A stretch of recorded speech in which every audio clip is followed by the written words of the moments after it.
Hello there, I'm Dr Andrew Mangham from the English Literature Department at the University of Reading. In this 10-minute screencast, I'd like to talk to you about Victorian medicine and mysticism.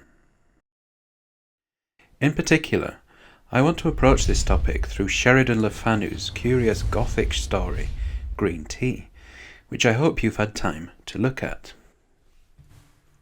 Let's begin with a quotation from the story. Hesselius's treatment of some of these cases is curious. He writes in two distinct characters. He describes what he saw and heard as an intelligent layman might, and when, in this style of narrative, he had seen the patient enter through his own hall door to the light of day, or through the gates of darkness to the caverns of the dead, he returns upon the narrative, and in the terms of his art, and with all the force and originality of genius, proceeds to the work of analysis, diagnosis, and illustration. What I want you to notice from this is how medical work is referred to as an art. Notice also how it's referred to as involving narrative. Narrative, or storytelling, is actually very important to how medicine is practiced. When we go to the doctor, we tell stories without necessarily realizing it. We'll say something like, "Doctor, 2 weeks ago I developed a rash. It got very itchy, and now it's very red." These are very short stories, to be sure, but they are definitely stories. And doctors tell us stories when they give us a plan of treatment. "In 2 days your rash will clear, and you should feel better." Again, it's a short story, but it is a narrative. So medicine certainly has literary qualities, but literature also has medical qualities, as we discover in the same section from Green Tea. Notice the last line in this quotation.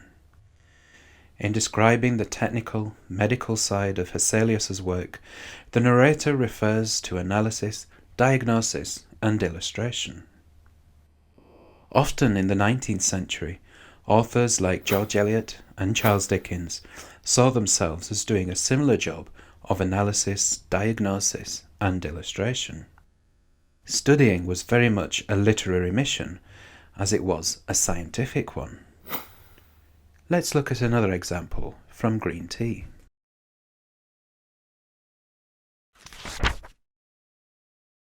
A medical philosopher falls intensely into habits of observation which accompany him everywhere, and are exercised, as some people would say, impertinently, upon every subject that presents itself with the least likelihood of rewarding inquiry.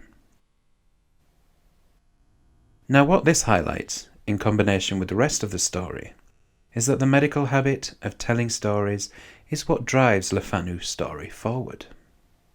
Sheridan Le Fanu knew how important stories were to medicine.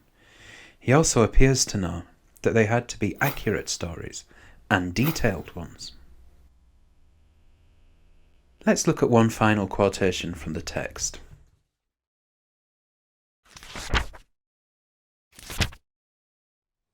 "I had observed, in the corner opposite to me, at the other side and at the end next the horses, 2 small circular reflections, as it seemed to me of a reddish light.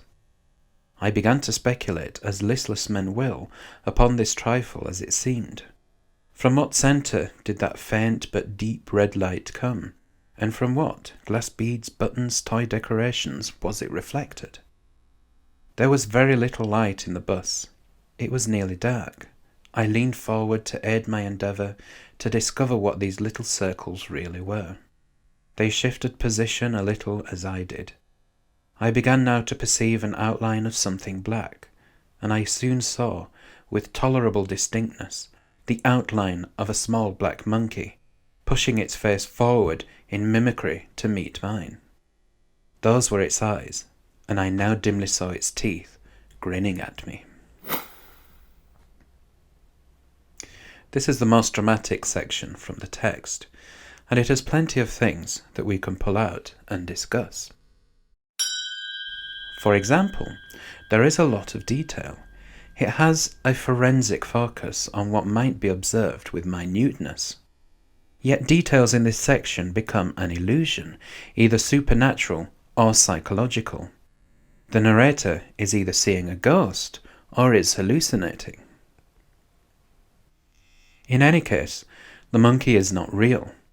It's not a material, tangible reality like a rash.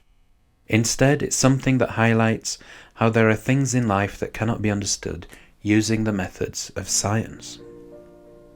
Green Tea by Sheridan Le Fanu is a testament to the powers of the imagination, the unknown and the uncharted.